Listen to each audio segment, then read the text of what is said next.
Hola, ¿qué tal? Buenas tardes. Mi nombre es Mariel Feder y hoy voy a estar hablándoles del tema Big Data, Big Projects, cómo gestionamos proyectos de Big Data, en lo que es este tour virtual de PMI. Les agradezco mucho a todos por acompañarnos y vamos a empezar con el tema. Vamos a compartir pantalla. Bien. ¿De qué vamos a hablar hoy? La idea es primero presentar qué es Big Data y qué es Machine Learning, para tener una idea de lo que estamos hablando, para después enfocarnos en cómo gestionamos este tipo de proyectos y cerrar con algunos casos de éxito. ¿Qué es Big Data? Big Data es un término creado por la industria que lo que intenta es definir un volumen masivo de datos que son estructurados y no estructurados. Le llamamos datos estructurados a aquellos que ya conocemos de antes, que vienen de los sistemas transaccionales, que normalmente se almacenan en bases de datos relacionales. Y le llamamos datos no estructurados a aquellos que vienen en formato de mensajes, correos, archivos de texto, imágenes, sonido. Todos estos tipos de datos son no estructurados y complementan y hacen una vista global de la información. Otra característica es el volumen de los datos, que es tal o tan grande que resulta difícil de procesar con las tecnologías que ya conocemos. Entonces aparecen toda una nueva serie de tecnologías y una nueva forma de tratar los datos. En general, exceden las capacidades de procesamiento disponibles en las empresas y es por eso que se basan mucho en todo lo que es almacenamiento y procesamiento en la nube. Los facilitadores que permitieron que estas cosas se pongan en práctica son, primero, la aparición de muchas herramientas, aplicaciones, sistemas y soluciones que generan este gran volumen de data, la capacidad de almacenamiento y la escalabilidad de las posibilidades de almacenamiento, todas estas aplicaciones y soluciones que generan estos datos estructurados y no estructurados que yo les comentaba, las nuevas tecnologías y algoritmos de procesamiento a través de la inteligencia artificial y lo que es cloud computing, que es la posibilidad de utilizar infraestructura tercerizada, servidores en la nube, sin necesidad de que cada una de las empresas haga grandes inversiones en infraestructura. Para que se hagan una idea, cuando yo hablo de Big Data, estamos hablando de tamaños que arrancan en el terabyte, el petabyte hacia arriba, que tienen un 1 con todos esos ceros que ustedes ven ahí. Si hablamos de números en el mundo, cada 60 segundos se generan 100.000 tweets, 48 horas de video, 171 millones de emails y 330 gigabytes de información audiovisual. ¿Qué es lo que buscamos con esto? Bueno, las bases de datos tradicionales y las formas de explotarlas nos permitían hacer una analítica descriptiva, es entender qué pasó a partir de la información que tengo de la historia. Lo que buscamos ahora son dar los siguientes dos pasos. El primero es dar el paso hacia la analítica predictiva, que es tratar de entender qué puede pasar, tratar de inferir en función de los datos anteriores qué es lo que va a pasar. Y el siguiente paso es la analítica prescriptiva, que es cuando yo lo que quiero además es que mis soluciones me digan qué debería hacer, que me la diga y en algunos casos hasta que la haga. Y ahí es donde entran todos los temas de inteligencia artificial, de lo que vamos a hablar en un ratito. Cuando hablamos de Big Data, nos referimos a las 5 Bs. Eso significa que vamos a hablar de volumen, que refiere a grandes cantidades de datos. La mayoría de los almacenamientos de Big Data se miden en terabytes o petabytes. Velocidad, los nuevos datos son creados y deben ser procesados muy rápidamente. Por ejemplo, el flujo de datos que proviene de las redes sociales o mediciones recibidas de dispositivos inteligentes. Por ejemplo, medidores de electricidad que reportan el consumo de los usuarios en tiempo real, para poner un ejemplo y fijar ideas. Y variedad. Los datos vienen de muchos orígenes y en diferentes formatos que incluyen datos estructurados de base de datos tradicionales y sistemas transaccionales, pero también archivos de texto, imágenes, audio, video, presentaciones, planillas, mails, mensajes, etc. Un largo etcétera. ¿Qué nos interesa tener para poder trabajar y aprovechar estos datos? Y nos interesa trabajar en la velocidad, en su veracidad y su valor. Para poder sacar conclusiones ciertas de estos datos que provienen de tantas fuentes y dependiendo del caso, muchas veces hay que invertir mucho esfuerzo en asegurar la veracidad, correctitud y completitud de los datos, así como en entender cuáles de estos son los que realmente aportan valor para las conclusiones que yo quiera sacar. Algunas fuentes de datos en orden decreciente de estructuración son estas que vemos acá, ¿sí? Los sistemas transaccionales, las redes sociales, los blogs, los mails, la mensajería, el Internet de las cosas se caracterizan por tener muchos sensores que generan telemetría que se transmiten en forma continua o periódica en el tiempo, eso se conoce como streaming de datos, por supuesto, imágenes y videos. Acá puedo pensar en imágenes y videos en cosas, por ejemplo, como tener una cámara en un supermercado y que en tiempo real la cámara identifique posibles robos. ¿Qué es la inteligencia artificial? Bueno, para manejar este volumen de datos me hace posible utilizarlos para yo entrenar a distintos algoritmos para que después puedan tener un comportamiento en el cual aprenden a partir de la información anterior para inferir futuros resultados e incluso para gestionar y operar sobre ellos. Sin entrar en demasiada profundidad, estos son los tipos de algoritmos más comunes que hay en el Machine Learning. La inteligencia artificial es un superconjunto de tecnologías que engloba como uno de ellos al Machine Learning, donde tenemos el aprendizaje supervisado. Estos algoritmos cuentan con un aprendizaje previo basado en un sistema de etiquetas asociadas a unos datos que les permiten tomar decisiones o hacer predicciones. Por ejemplo, un detector de spam que etiqueta un email como spam o no, dependiendo de los patrones que ha aprendido del histórico de correos con el que yo lo he entrenado. El remitente, la relación entre el texto y las imágenes, palabras claves en el asunto, etc. En cambio, el aprendizaje no supervisado son algoritmos que no cuentan con un conocimiento previo. Se enfrentan al caos de datos con el objetivo de encontrar patrones que permitan organizarlos de alguna manera. Por ejemplo, en el campo del marketing se utilizan para extraer patrones que puedan agrupar a los datos, a los usuarios de redes sociales según sus preferencias y crear campañas de publicidad altamente segmentadas. Otro ejemplo son los motores de recomendación. Y los de aprendizaje por refuerzo son aquellos en los que un algoritmo aprende a partir de la propia experiencia. Esto es lo que más se parece al ser humano. Esto es, que sea capaz de tomar la mejor decisión ante diferentes situaciones de acuerdo a un proceso de prueba y error en el que se le recompensan las decisiones correctas. Por ejemplo, ahora esto se está utilizando para posibilitar el reconocimiento facial, hacer diagnósticos médicos a partir de imágenes o clasificar secuencias de ADN. El Deep Learning, solo para que estén familiarizados con el texto, es un tipo de Machine Learning que entrena a una computadora para que realice tareas como las hacemos los seres humanos, como el reconocimiento del habla, la identificación de imágenes o hacer predicciones. Se necesita realmente mucho poder de cómputo para resolver problemas de Deep Learning debido a la naturaleza iterativa de los algoritmos y grandes volúmenes de datos son necesarios para poder entrenar a estas redes. Algunos ejemplos de los usos más comunes que van a encontrar en Big Data. Acá a la derecha pueden ver los rubros, pero para ver aplicaciones más concretas, por ejemplo, la vista 360 del cliente.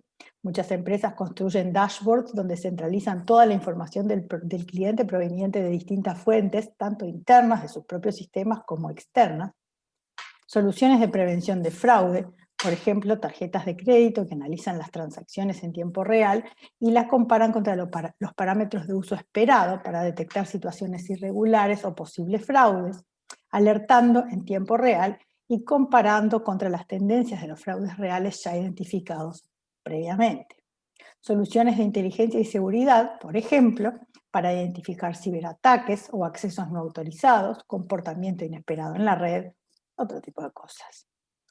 A veces se usa simplemente como un complemento de infraestructura a lo que teníamos antes como Data Warehouse y Business Intelligence, Porque como el volumen de datos es demasiado grande, muchas veces estas tecnologías no escalan y entonces procesamos este mismo tipo de información estructurada con herramientas más apropiadas para manejar estos volúmenes de información.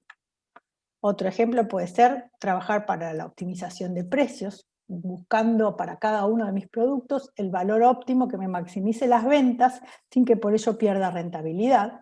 O lo mismo para determinar las mejores condiciones donde se puede implementar un proceso productivo, por ejemplo. Los motores de recomendación, uno de los usos más conocidos que tiene la Big Data, y los ejemplos más famosos son Amazon y Netflix, que sugieren ítems que pueden resultar atractivos a un cliente según su comportamiento anterior o según el comportamiento anterior de personas que el algoritmo considera que son similares a cada uno de nosotros. El análisis de redes sociales, por ejemplo, la enorme cantidad de comentarios que se postean en redes como Facebook, Twitter, Instagram y otras, son monitoreadas por muchas de las empresas para analizar lo que las personas dicen y piensan sobre una determinada compañía, que puede incluso condicionar el valor de las acciones en la bolsa, por ejemplo. Incluso se han llegado a aplicar para tratar de hacer análisis de sentimientos, que vienen a ser una forma de medir cuál es la percepción que tienen estos clientes de una determinada compañía. Otro uso muy común es para manejar toda la información generada por Internet de las cosas, que significa de alguna manera recolectar data de distintos dispositivos y tomar acciones cuando corresponda. Por ejemplo, cámaras de seguridad, sensores de clima, de temperatura, etc. ¿Cuáles son? Si bien todo lo que yo les cuento parece brillante y fácil de hacer, nunca hay soluciones mágicas. Y en el mundo de la Big Data, los principales desafíos vienen por estas 4 cosas que tenemos acá. Por lo menos son las que más nos están complicando la vida en estos momentos. Por un lado, la gran cantidad de tecnologías y opciones entre las que hay que optar y con las que se debe armar un ecosistema estable para implementar una solución de Big Data. No es la idea que entiendan esta imagen cada uno de los iconos, solo la puse para darles una idea de cuánta cosa hay en la vuelta relacionada con soluciones de Big Data. Esta es la imagen del año 2019. Si esperamos a que cierre el año, ahora en un par de meses, capaz que tenemos algún iconito más para decorar la PPT. Muchas de estas además son tecnologías emergentes que evolucionan en forma constante y hay que tener cuidado porque muchas opciones son óptimas para una solución específica y para un tipo de análisis, pero no son tan buenas para otros usos. A diferencia de las bases de datos relacionales más tradicionales que las usábamos para todo, no hay una sola respuesta y por lo tanto el rol del arquitecto en esto de Big Data, que ahora vamos a hablar bien de qué es el arquitecto, se vuelve un factor bien importante para implementar las soluciones y tomar las decisiones de cuál es la mejor tecnología que tengo que usar en cada caso. Y a veces más de una, combinadas. Otro tema a considerar es la gobernanza de los datos. Es una disciplina que ya existe sobre los datos tradicionales, solo que ahora es sobre un volumen de datos mucho mayor y mucho más variado, con fuentes mucho más diversas y muchos más usos, lo que implica la necesidad de generar nuevas estrategias y políticas que se adapten a este contexto. ¿Qué deben garantizar las políticas y estrategias de la gobernanza en el caso de Big Data? Por un lado, cómo definir la estrategia de la arquitectura, almacenamiento y respaldo de los datos. Por ejemplo, in-house, en la nube, distribuida, centralizada. Definir las políticas para el ciclo de vida de los datos, desde que los adquiero, los almaceno, hasta que los descarto, incluyendo cómo y para qué los puedo usar. Asegurar la privacidad y la confidencialidad y el acceso apropiado a todos estos datos. Definir qué es y monitorear el tema de la calidad de los datos para que las conclusiones que yo saque tengan sentido. Y todo lo que tiene que ver con la gestión de la metadata, la integración de los datos de distintos orígenes, la administración de los datos maestros, por ejemplo, el maestro de clientes, que después se utiliza como clave en un montón de otras entidades. Todo esto tiene que ver con, bueno, cómo manejamos la gobernanza de los datos. Otro tema que a veces nos complica la vida a los project managers es que aparecen nuevos roles que tenemos que ser capaces de entender qué son, para qué sirven, cuáles necesito, cómo se gestionan, qué mindset tienen, qué tipo de trabajo hacen. Algunos más comunes son los que les puse por acá. Les dejé el nombre en inglés a propósito, porque si buscan información en línea es como lo van a encontrar, más allá de la traducción al español. Tenemos el analista de negocios, que se encarga de compatibilizar la solución tecnológica con las necesidades del negocio, es decir, bueno, ¿qué necesita el negocio para que esta solución funcione? Después tenemos el estadístico, que son actores claves en el mundo de Big Data. Muchas veces los algoritmos arrojan resultados que requieren ser interpretados y puestos en perspectiva para que sean útiles. Los estadísticos son entonces los que se encargan de recolectar, organizar, presentar, analizar e interpretar los datos para llegar a conclusiones válidas que lleven a su vez a decisiones correctas. El científico de datos es el más famoso y de hecho hoy es una de las especializaciones con mayor demanda laboral en el mercado, y lo que hace es establecer la relación entre las necesidades del negocio y la estructura de datos que darán los resultados esperados. Es quien de alguna manera diseña la estructura, el formato y la forma en que yo voy a tener esos datos y cómo los voy a manipular y los voy a interpretar, para sobre ellos a su vez correr los algoritmos. El arquitecto o ingeniero de datos son quienes se encargan de lo que es la parte de la infraestructura necesaria y todos los iconitos que vimos hace unos minutos, ¿sí? Para almacenar y poder explotar la Big Data. Después está el ingeniero de Machine Learning, que son aquellos que diseñan, implementan y mantienen las aplicaciones y algoritmos de Machine Learning que van a ser las que van a ejecutarse sobre estos datos. Y por último tenemos el Data Steward, que no encontré la forma de traducirlo al español, no sé cómo se llama en español, así que lo dejé en inglés solamente, que es el responsable de asegurar la aplicación de los procedimientos de gobernanza. Lo van a ver también por ahí como Data Custodian o Data Quality. ¿Cómo tiene que ser un proyecto de Big Data? Básicamente, ¿cuáles son los pasos básicos si uno se va a enfrentar a un proyecto de Big Data? Esto está bueno entenderlo para después poder ver lo que viene después. Primero hay que entender y formalizar la necesidad del usuario, del cliente. Todo proyecto empieza por el mismo lugar. Segundo, entender los datos disponibles y sus fuentes. Bueno, ¿con qué cuento para lograr lo del paso anterior? Tercero, identificar los drivers arquitecturales y sobre todo las restricciones. Con esto, cuando tengo las necesidades y las restricciones, seleccionar una arquitectura candidata o de referencia, además de alguna de todas las que andan por ahí con las tecnologías que están en la vuelta, y hacer un análisis de trade-off entre las distintas opciones para ver con cuál me quedo. Con esto mapeo la arquitectura de las tecnologías candidatas más factibles, y con esto prototipo y revalúo la arquitectura hasta llegar a una solución que me satisface.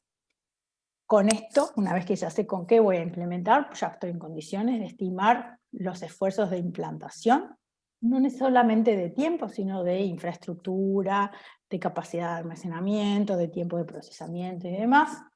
Una sugerencia es usar DevOps desde el inicio del proyecto. Todos los proyectos de ingeniería de datos son como mini iteraciones que hacen como pequeños experimentos y van evolucionando hasta llegar a una solución que tenga sentido, con lo cual está bueno esto del DevOps, que me permite rápidamente desarrollar algo pequeñito, ponerlo en producción, probarlo y así seguir, avanzando en iteraciones acotadas, implementando en paralelo todas las prácticas de la gobernanza de datos. Y otra cosa muy importante es prepararse para el cambio, porque todo esto de la Big Data es muy nuevo y está en constante evolución. El último punto y en el que yo me quería centrar, ahora que ya entendimos de qué estamos hablando, espero, es bueno, ¿cómo gestionamos estos proyectos? Y acá tenemos tres posibles enfoques. Tenemos los enfoques más tradicionales, los enfoques ágiles y enfoques emergentes nativos de la ciencia de datos. Es decir, la ciencia de datos dijo, no me sirve lo que había, voy a inventar mis propias metodologías de gestión. Vamos a repasar algunas de ellas, ¿sí? Por ejemplo, la gestión ad hoc. Vendría siendo una forma elegante de decir que no hay un proceso establecido o un plan más amplio que la gestión del día a día, ¿sí? Las ventajas, como toda cosa no planificada, es que no hay restricciones ni overhead de gestión. Y las desventajas es que la no planificación generalmente lleva a problemas y retrabajo, al igual que la falta de coordinación. Los éxitos, aunque ocasionalmente los puede haber, no son reproducibles. Las estrategias están en la cabeza de los expertos y normalmente no es posible escalar a proyectos de mayor envergadura. Tenemos la gestión tradicional o la gestión predictiva, ¿sí? Las principales ventajas es que como tiene una planificación inicial completa, muchas veces me permite descubrir a tiempo consideraciones relevantes que a veces permanecen ocultas hasta que es muy tarde. Y es más fácil de entender. Un plan bien diseñado, con fechas límites, da una mayor visibilidad y orden al proyecto comparado contra un roadmap más flexible y más variable. Las desventajas, primero es que el feedback o el obtener resultados se dilata mucho en el tiempo y los interesados requieren algo más que planes para considerar que hay un avance tangible. Muchas veces requieren invertir mucho esfuerzo en gestión, en documentación y en planificación, que después se cae porque la evolución no lo sostiene. Los modelos experimentales con mucha incertidumbre realmente no encajan en un Gantt, por más prolijito que esté y bien definido, lo que termina que terminan siendo no realistas. ¿Realmente puede un científico de datos decir que su exploración va a estar completa en 10 semanas antes de saber lo que va a encontrar? Otra opción es tomar prestados de otras metodologías hermanas. KDD, Knowledge Discovery in Database, es un proceso que viene del área de data mining y se enfoca en los pasos necesarios desde el punto de vista de la implementación de un proyecto de Big Data y no tanto en el de gestión. ¿Sí? Ahí en la imagen ustedes pueden ver los pasos. Y CRISDM es una adaptación de KDD creada en el año 96, cuyo nombre significa Cross Industry Standard Process for Data Mining, y es el enfoque más conocido de KDD. Describe el proceso en iteraciones de 6 fases, cada una de las cuales tienen bien definidas y bien especificadas cuáles son las tareas que se hacen en cada una de ellas y cuáles son los entregables. ¿Cuáles son las ventajas? Y bueno, de alguna manera hace sentido porque sigue de manera natural el proceso de la ciencia de datos en lo que tiene que ver con la implementación del proyecto. Al ser cíclico, soporta muy bien su naturaleza iterativa. Hace énfasis explícito en el entendimiento de las necesidades del negocio en las primeras etapas, algo que muchas otras metodologías directamente no mencionan, pero requiere mucho esfuerzo en generar documentación, o al menos así figura en el libro, en el libro de manual, digamos, porque en la práctica muchos equipos se la saltean. Se basa mucho en un enfoque por aproximación mediante capas horizontales, lo que puede retrasar la generación de elementos que le aporten valor al cliente. No especifica cómo coordinar el proyecto o el equipo, es más bien una estrategia de implementación y por lo tanto la tenemos que complementar con alguna otra estrategia. Y una de las cosas que se le critica es que no se adaptaba a las consideraciones de las soluciones basadas en el cloud, por ejemplo. ¿Sí? Como que se ha quedado un poco atrás en el tiempo. En el segundo conjunto de metodologías teníamos las metodologías ágiles.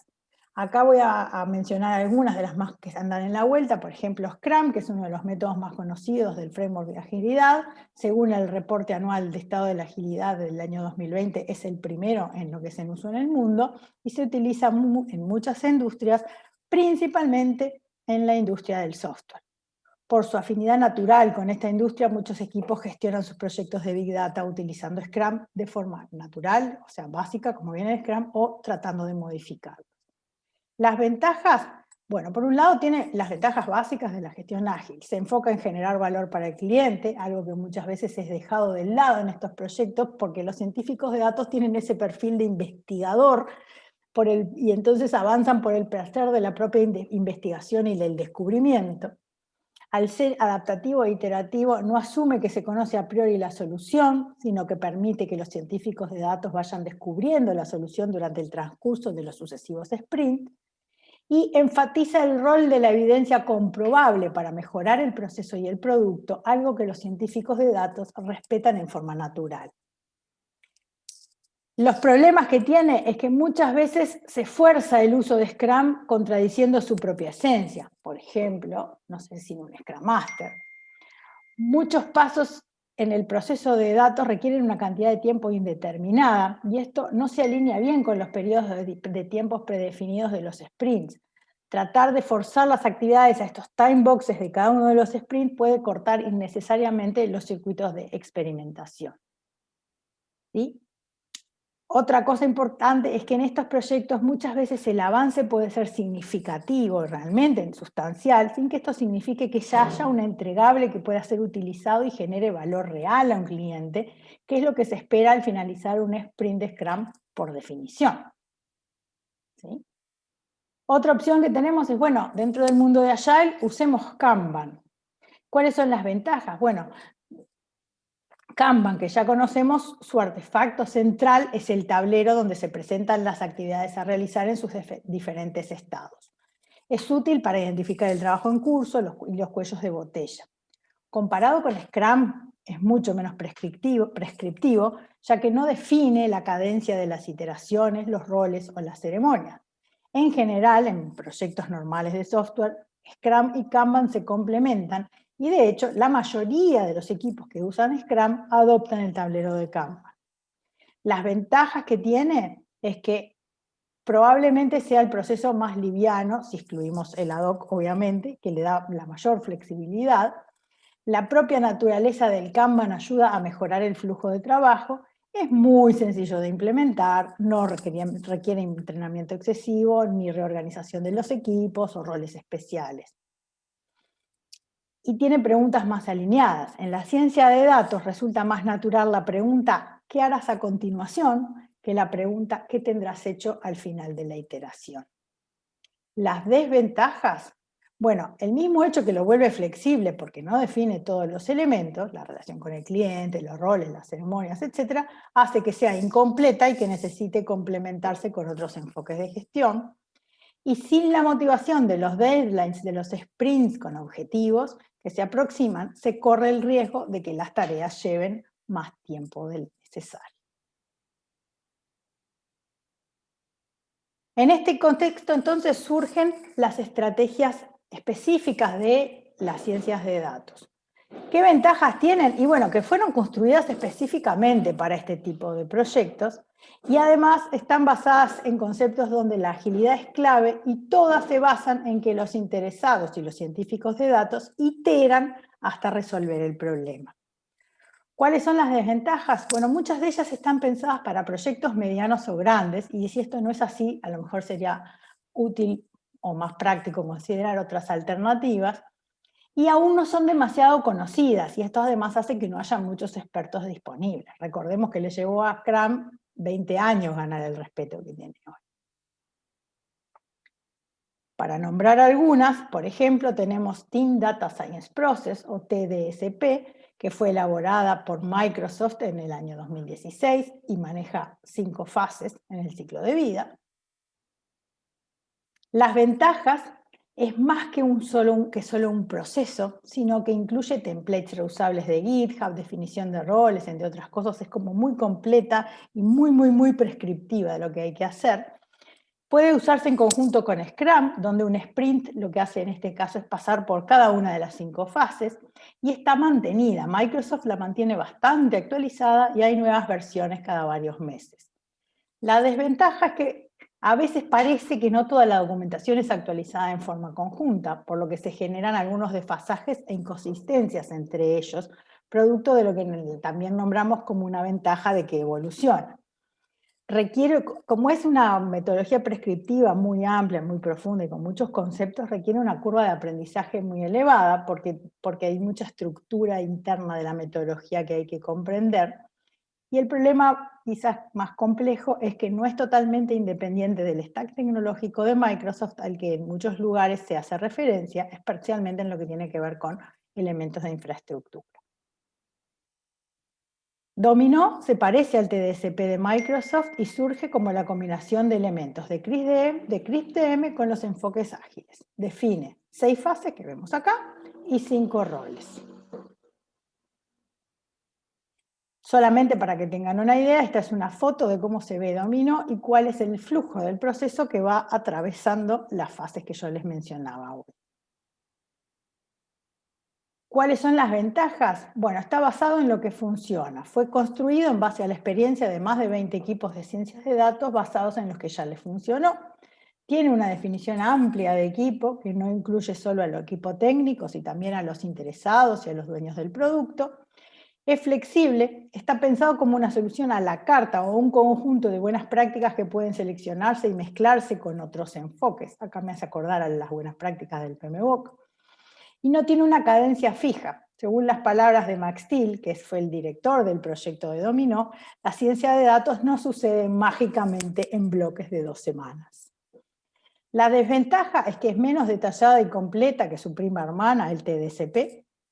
No ha sido actualizada desde su creación, y si bien sugiere realizar iteraciones, no está claro cómo se define qué es una iteración o cómo se gestiona la relación entre los distintos participantes del equipo. Y por último, para ir cerrando, la que tenemos se llama, la que queda se llama Data Driven Scrum, DDS. Es muy similar a Scrum, pero con algunas correcciones de las principales objeciones que le hacíamos al Scrum puro desde la perspectiva de la ciencia de datos. Las iteraciones son de largo variable y se basan en la capacidad de trabajo disponible y pueden superponerse.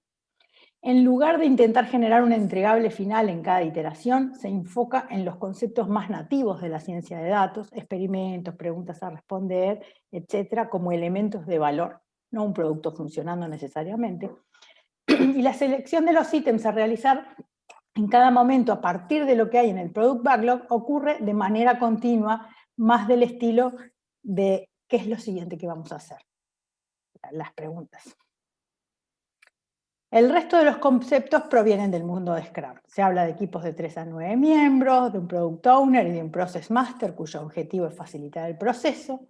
Define 4 tipos de reuniones: Daily Meeting, planificación, review y retrospectivas. La selección de qué hacer a continuación se hace en una Planning Meeting que ocurre cuando hay capacidad disponible para empezar alguna actividad nueva. Recordar además que cómo se pueden superponer, y en este sentido se parece más a Kanban. Las otras ceremonias se hacen a intervalos regulares, pero no están necesariamente atadas a las iteraciones del producto. Y al igual que Kanban, sugiere el uso de un tablero de control que mejore la comunicación visual del flujo de trabajo. Las ventajas, bueno, mantiene los beneficios de tener iteraciones definidas, pero flexibiliza el concepto de deadline y de entregar productos funcionando al finalizarlas. Al ser muy similar a Scrum, es atractiva para muchas organizaciones que ya la conocen. No todos los proyectos de Big Data siguen el modelo de CRISP-DM a nivel de implementación. En este sentido, DDS es flexible para diferentes formas de implementación. Y al divorciar el trabajo adicional que generan las reviews y las retrospectivas del fin y del comienzo de una iteración, permite tener iteraciones muy cortitas y rápidas, sin por ello perder los beneficios de esta ceremonia. Las desventajas, bueno, para algunos que buscan una metodología más prescriptiva que les diga qué y cómo hacer el proyecto, resulta un poco incompleta en contraposición con TDCP o con Dominó, por ejemplo. Y el punto de desacoplar las reviews y las retrospectivas de la cadencia natural de las iteraciones puede hacer que a veces se hagan y se obtengan las conclusiones en momentos que ya no son lo suficientemente tempranos. Y entonces, ¿cuál usamos? Bueno, al igual que vimos con las tecnologías, no hay una única respuesta o una clara tendencia. Y a quienes les toque liderar este tipo de proyectos deberán optar entre una de estas o algún mix de estas en función de lo que les parezca más apropiado para su caso particular. Lo más probable es que pase como en muchas disciplinas, que con el paso del tiempo las organizaciones se van decantando por algunas que se transforman en las preferidas de la industria y son las que se convierten en los estándares más conocidos y difundidos. Pero como esto es medio nuevo, lo que hacemos es, si quieren, nos juntamos de vuelta en algunos años y les cuento para dónde fue el mundo. Pero eso no significa que no se están haciendo hoy proyectos de este tipo y, por cierto, muy exitosos. A modo de cierre les voy a compartir algunos interesados. Bueno, Está Google, que es la compañía más orientada a Big Data del mundo. Su interés es conocer todos los datos que hay en Internet, saber qué es lo que más se usa, qué es lo que más se cliquea, con lo que más se interactúa o a quién le interesa qué. A través de su servicio gratuito de búsqueda, basa su negocio en ofrecer servicios pagos a los avisadores para responder bien a estas preguntas. Google funciona sobre el ecosistema de Hadoop. Netflix. El éxito de Netflix se basa en las tecnologías de Big Data y la ciencia de datos. Los números son enormes. Tiene 128 millones de usuarios y hablamos de clientes que pagan todos los meses. Su principal uso de Big Data es el motor de recomendaciones basado en algoritmos de Machine Learning. Bueno, Amazon, una empresa que comenzó vendiendo libros y hoy es el mayor y más famoso sitio de e-commerce del mundo, le debe su éxito, entre otras cosas, a su potente motor de recomendaciones basado en algoritmos de Machine Learning. Después de invertir mucho dinero en tecnología de Big Data, hoy también ofrece servicios de infraestructura en la nube y compite de igual a igual con empresas puramente tecnológicas tales como Google o Microsoft. Otro ejemplo, Tesla. Hoy todos los autos Tesla, ya sean autónomos o no, envían datos en forma de streaming directamente a la nube. Por ejemplo, en 2014 un problema de que un componente del motor estaba operando mal y hacía que recalentara el motor fue detectado de esta manera y resuelto en forma automática y transparente aplicando un parche de software que sus clientes nunca se enteraron. Hoy analiza información tanto de sus autos como de sus conductores, cómo manejan, cómo usan el vehículo, lo que los ayuda a ir refinando sus soluciones. Hay expertos que estiman que para el 2030 los datos provenientes de vehículos van a mover un mercado de 750.000 millones de dólares por año. Y acá en el mundo de los gigantes, las redes sociales, ni qué hablar, que mezclan un poco de todo lo que vimos, desde la gestión de contenidos, publicidad dirigida, recomendación de amigos y contenidos, y vaya uno a saber qué más harán luego con nuestros datos a los que voluntariamente les damos acceso todos los días.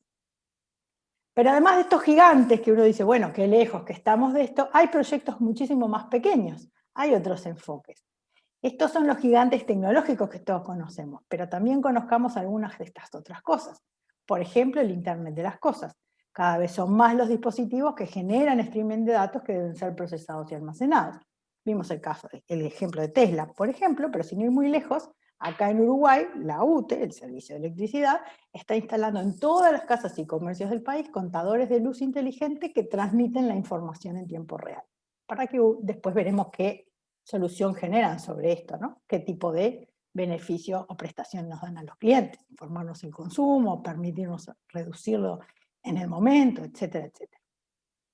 Algunos otros casos de éxito interesantes, bueno, hay lugares donde se está probando algoritmos para predecir el crimen, no para analizar el crimen, para predecir el crimen y anticiparse, ¿sí? En el CERN, que es el acelerador de partículas, seguramente esto le suene muy cool a muchas personas, pero no por eso es menos complejo.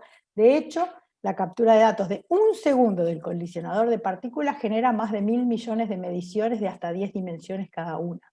En algunos experimentos se han llegado a obtener trillones de datos. Eso es 1 con 12 ceros, para fijar un poquito las ideas. Simulación y predicción del tráfico. ¿Sí? Hay modelos que simulan los datos a partir de datos reales, pero que ahora están tratando de usarse para predecir. Por ahora no se ha logrado de forma perfecta porque requiere un modelo muy complejo y el manejo de un enorme volumen de información con tiempo mínimo de procesamiento, lo que se conoce como latencia, una baja latencia. Pero bueno, se está trabajando en eso. Algunos ejemplos son aplicaciones como OpenTraffic y Sumo. El lenguaje natural. El lenguaje natural implica mucho más que unas simples reglas gramaticales. Algunos ejemplos son Siri o Alexa. Modelar el lenguaje natural para entrenar a una de estas soluciones requiere enormes volúmenes de datos no estructurados. Una solución que anda por ahí en la vuelta, que es muy simpática, es una solución que ayuda a construir, a generar árboles de Navidad ideales. Ahora se acerca la Navidad.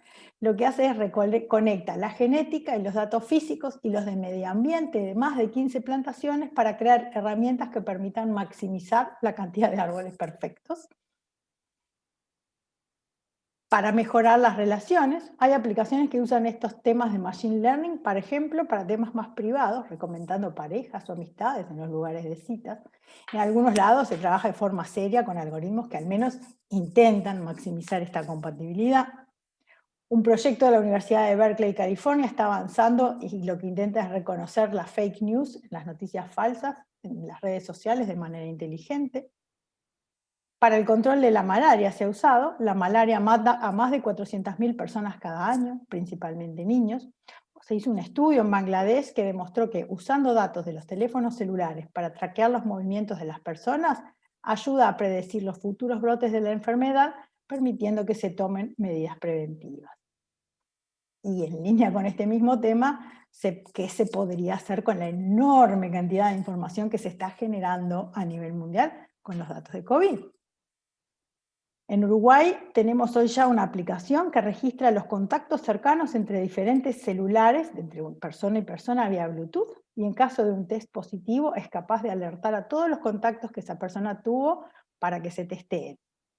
Y eso ya está operativo. Seguramente también sea posible analizar la información que se está generando en todos los países del mundo, entrenar modelos, por ejemplo, para prevenir brotes, o muchas otras ideas que se nos puedan ocurrir, que seguramente van a ser muchas. El límite es el infinito, o por lo menos un espacio muy amplio y muy big. Bueno, para ir cerrando ahora sí, les dejo unas referencias de libros que profundicen en el tema y en la diapositiva siguiente, links a publicaciones interesantes que pueden encontrar en línea. Y acá les dejo mis datos de contacto, quedo a disposición si alguno tiene alguna pregunta o quiere comentar cualquier cosa de esta presentación. Les doy muchas gracias a todos por participar y a PMI por organizar este evento de una manera diferente en un año tan especial que no nos vamos a olvidar en mucho tiempo. Muchas gracias a todos.